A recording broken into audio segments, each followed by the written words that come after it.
এই শিলটা পড়লে তো ক্ষতি রে দাদা। ও এটি উড়িয়ে শিখে এটা পড়ছে নাকি? বাপরে বাপ, কি বাতাসটা লাগছে এই জায়গাটা। আসসালামু আলাইকুম, আপনারা কেমন আছেন? তো আশা করি আপনারা ভালো আছেন। আলহামদুলিল্লাহ আমরা অনেক ভালো আছি। আজকে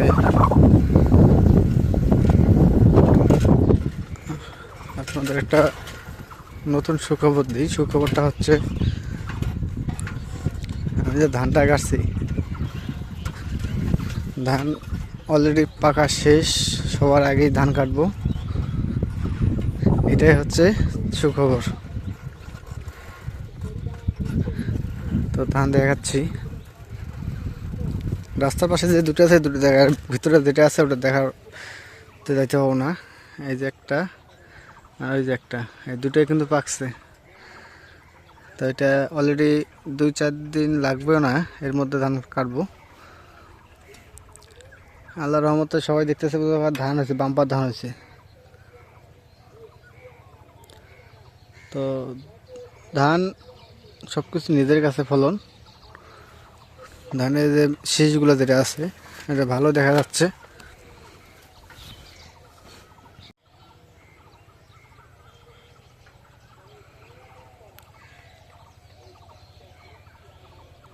পুরো ধান ক্ষেতটাই একদম পাক ধরছে ধানের।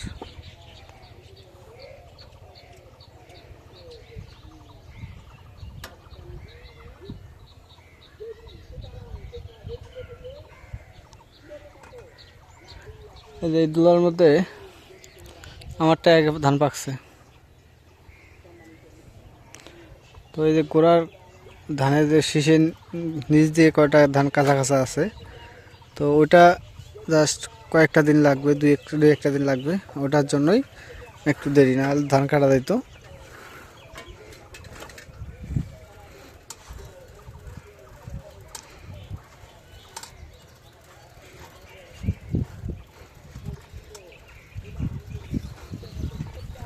আর এই যে মানুষের ধান হচ্ছে একদম কাঁচা, কারো ধান বাইরে হইতেছে, কারো ধান কেবল পাকতেছে, আর আমার ধান একদম পাকা প্রায় শেষের দিকে।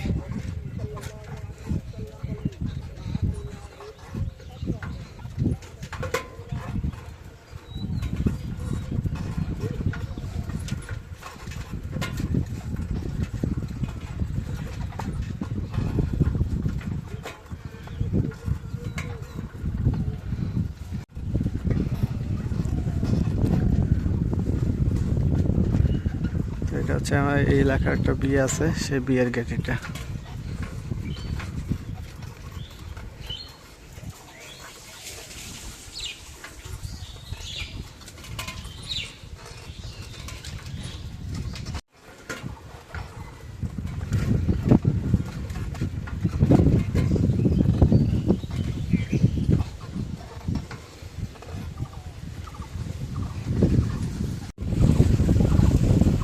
তো বাজার যাওয়ার পথে আপনাদের সাথে অনেক কিছু শেয়ার করলাম। আর 2-4 দিন পর থেকে এতটা ব্যস্ত হয়ে পড়বো বাড়িতে কাজের, কারণ ধান বাড়িতে গেলে প্রতিটা কৃষকেরই কাজের ব্যস্ততা পড়ে যায়, বিশেষ করে এই এই এই ধানের সময়টা। কারণ বৃষ্টি হয়, রোদ নাই, ধান শুকাইতে হয়, অনেক ঝামেলা। ধান শুকাইতে দিলে আবার বৃষ্টি আসে, তারপর তুলতে হয়। তো সকাল সকাল আকাশ এত পরিমাণ মেঘ করলো, দোকানে আসছি, এই চারিপাশে একদম অন্ধকার করে ফেলছে। বাবা তাড়াতাড়ি সাইকেল ঢুকেও।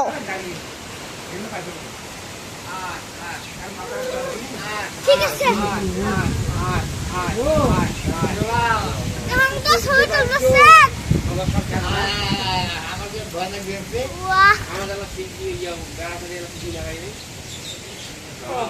আমাদের বেড়ে লাগতেছে। আম্মা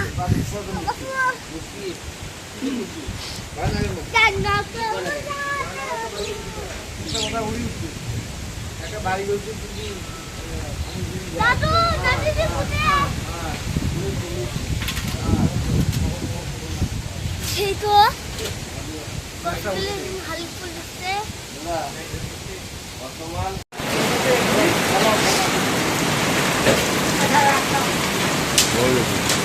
শিলটা ছোট শিল, বড় না। বাতাস না হলে এই যে কোনো সমস্যা নেই, বাতাস নাই, পানি ঢুকে ভিতরে।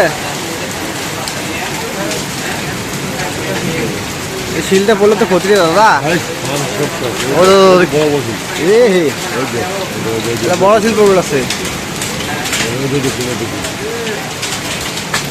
এই বৃষ্টি কমাতে শিল পরিমাণ বাড়বে রাখছে।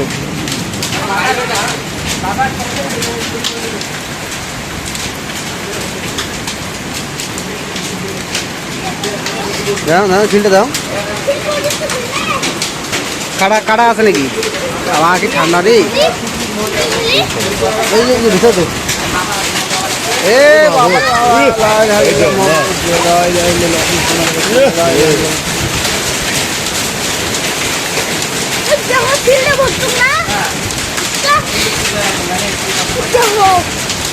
আজকে আকাশে ডাক্তার ডাকছে, এটা সিলেটের ডাক। রাস্তা রাস্তা রাস্তা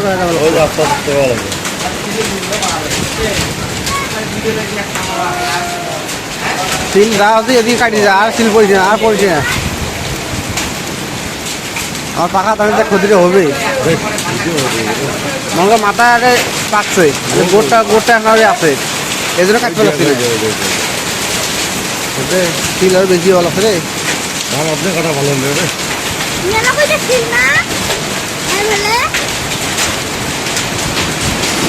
যেটা শেষের মাথাত পড়বে এই শিল, ওটা ধান পড়ে যাবে। এ বাবা শিল পড়বে বাবা, অতিরিক্ত শিল পড়বে অতিরিক্ত।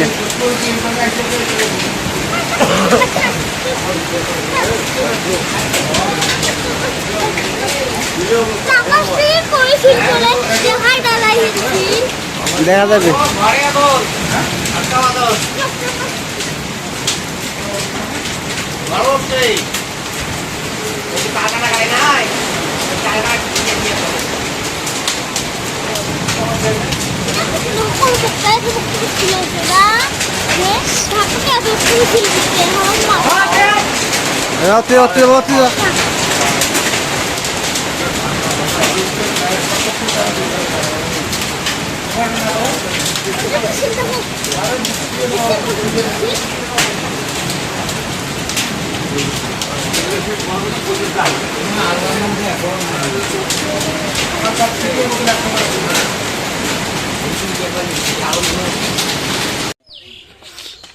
তো একদম বাতাস বৃষ্টি শিলা বৃষ্টি সব শেষ হয়ে গেল।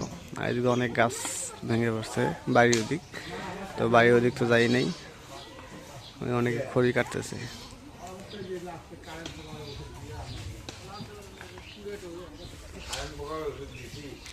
তোমার গাছটা ভাঙি পড়ে নাই, তোমার গাছ ভাঙি পড়ে নাই। কোন আছে না যে গাছের ব্যবসায়ী উইয়া ভাই গছ ভাঙি পড়ছে, আগাইছে। কাঠের দাম বেশি নেয় না, এবার ঠিক আছে। ইয়ার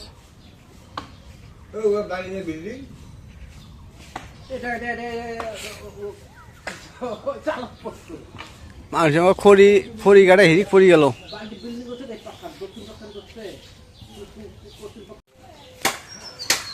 তো বাতাসে গাছ ভাঙছে, আবার এদিক দিয়ে অনেকে ঘর বাড়ি ভেঙে গেছে।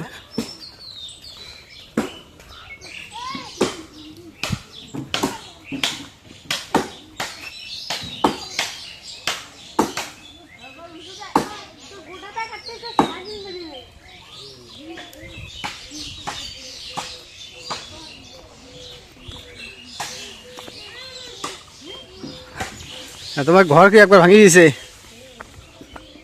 বল তোমার ঘরে এই অবস্থা? আরে ঘূর্ণিঝড়ে সব শেষ করে ফেল।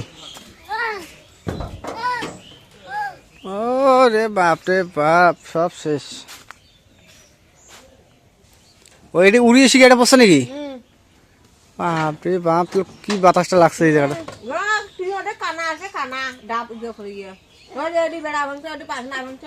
হ্যাঁ, এই কম দূর আছে, উড়ি এসে এটা ঘরে বেড়া শেষ।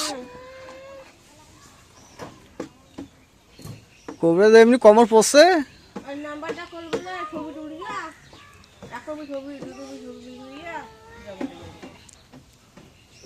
গরিব মানুষের এই অবস্থা হলে কি একটা অবস্থা দাঁড়ায় এই ঘূর্ণিঝড়ে। কলা কলা গাছ ভাঙি বসছে নাকি ওটাই?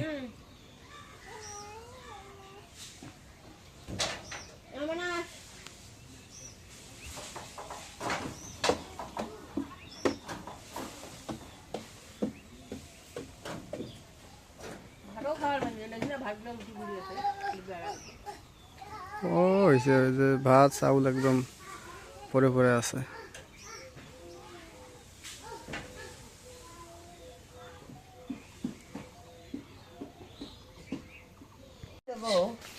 হলদি এক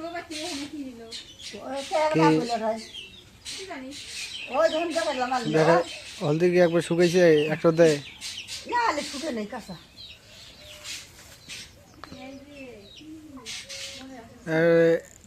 আর কদিন লাগবে শুকাইতে? এখন ওই তো নাই নাইবো, ওই ধরে তো তাড়াতাড়ি শুকাবো, ওই না থাকলে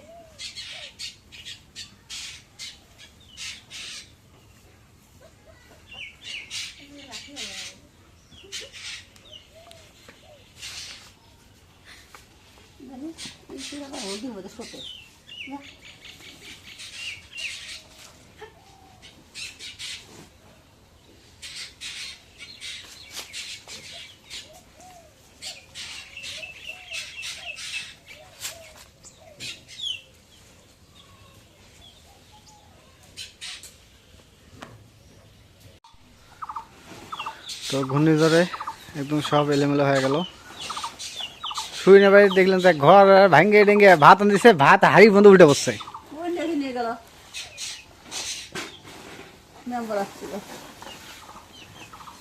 গাছের দুধ খারাপ দিই।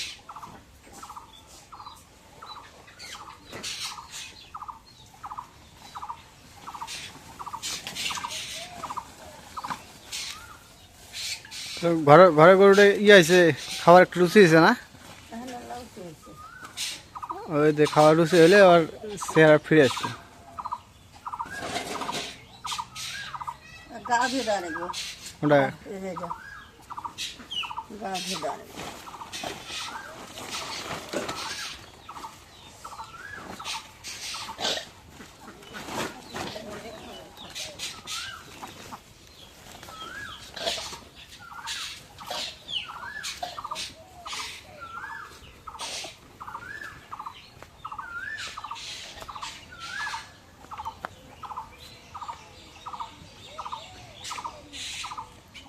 আমাকে তো কোনো কলা গাছটা ভাঙে পড়ে নাই না?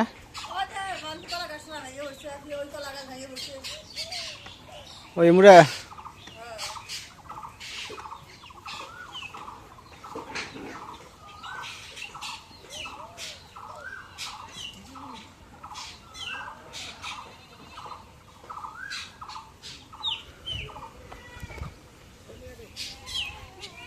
এই যে কলা গাছ ভাঙছে এই জায়গায়। তো ঠিক আছে, আজকে ঘূর্ণিঝড়ে অনেক ক্ষয়ক্ষতি হয়েছে আমাদের গ্রামে। এর সাথে পুরো ব্লগটা আপনার কাছে কেমন লাগলো তো অবশ্যই একটু কমেন্টে জানাবেন। যদি ভালো লাগে থাকে অবশ্যই লাইক, কমেন্ট, শেয়ার এবং সাবস্ক্রাইব করে দেবেন। এবং পরিশেষে আপনাদের সবাইকে অসংখ্য অসংখ্য ধন্যবাদ জানিয়ে আজকের মতো এই জায়গায় বিদায় নিচ্ছি। আল্লাহ হাফেজ।